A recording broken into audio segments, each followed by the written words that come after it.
Hello and welcome back. In this video, we're going to work another problem from our textbook, the OpenStax textbook. We're going to look at problem 512. And so I'm just going to read it first. If an object is to rest on an incline without slipping, then friction must equal the component of the weight of the object parallel to the incline. This requires greater and greater friction for steeper slopes.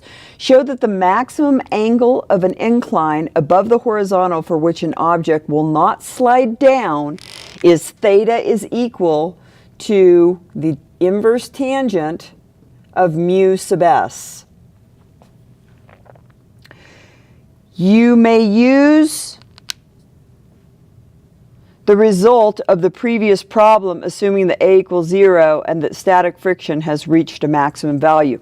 We're not going to worry about that part. We're actually just going to go ahead and derive this. So again, this is the maximum angle that an object can be at rest on an inclined plane and not start sliding. So this is maximum, okay? So let's look at an incline. And this is going to be our theta max.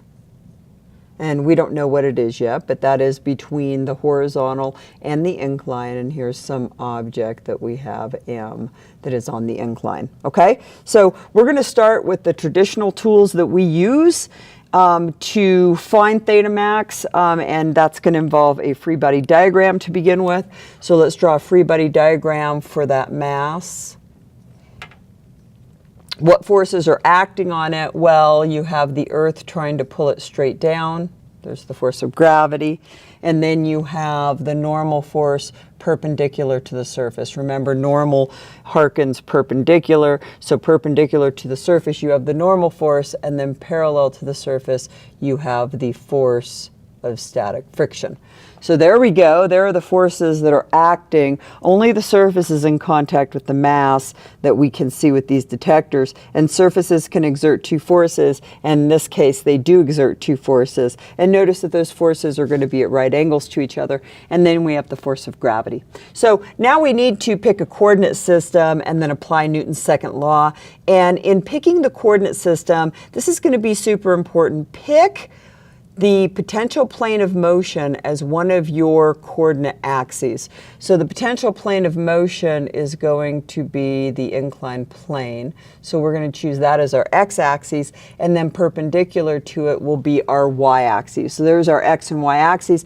And notice that when we are looking at putting our forces in component form so that we can apply Newton's second law, adding up all the forces along the x-axis, setting that equal to the mass times the acceleration along the x-axis, and then summing all the forces along the y-axis, setting it equal to the mass times the acceleration along the y-axis, then we need to have all of our forces along coordinate axes. So you can see here that Fn is along y, Fs is along negative x, but the force of gravity is pointing in the fourth quadrant for this coordinate system. So part of it's along positive x and part of it's along negative y. So we're going to need to put F sub g in component form for this coordinate system.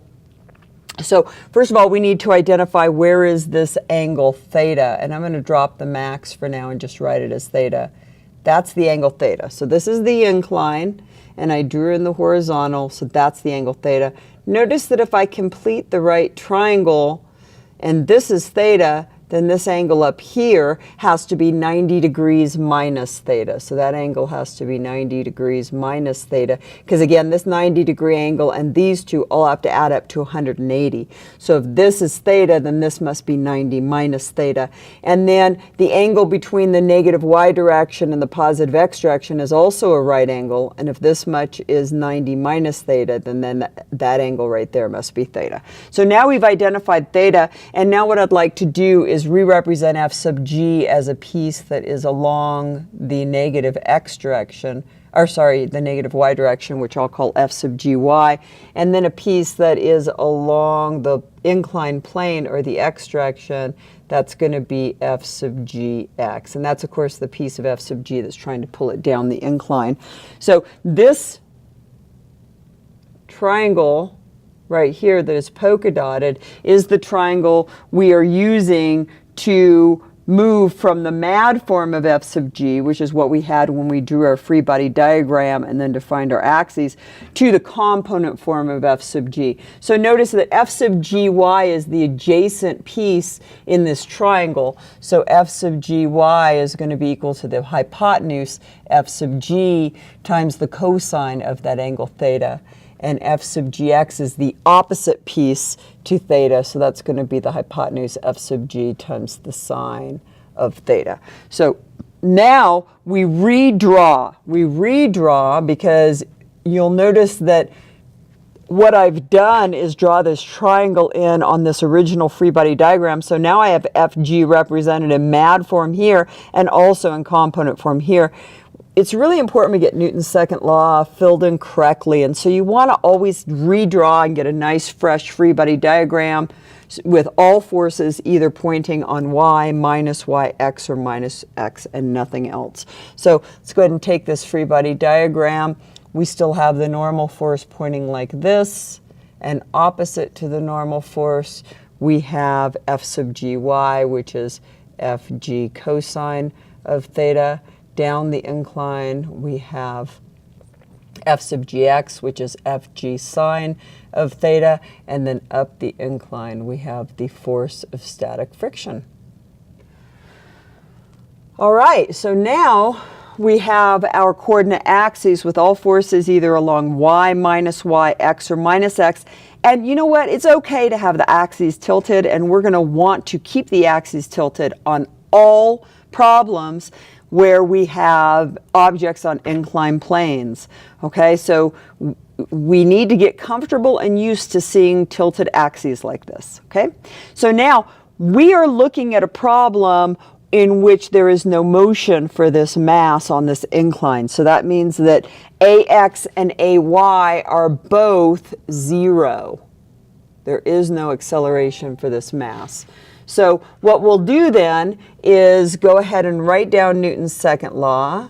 The sum of the forces along the x-axis is equal to the object's mass times its acceleration along the x-axis. And the sum of the forces along the y-axis is equal to the object's mass times its acceleration along the y-axis. And the accelerations are 0, and 0 times anything is 0, so these sides are going to go away.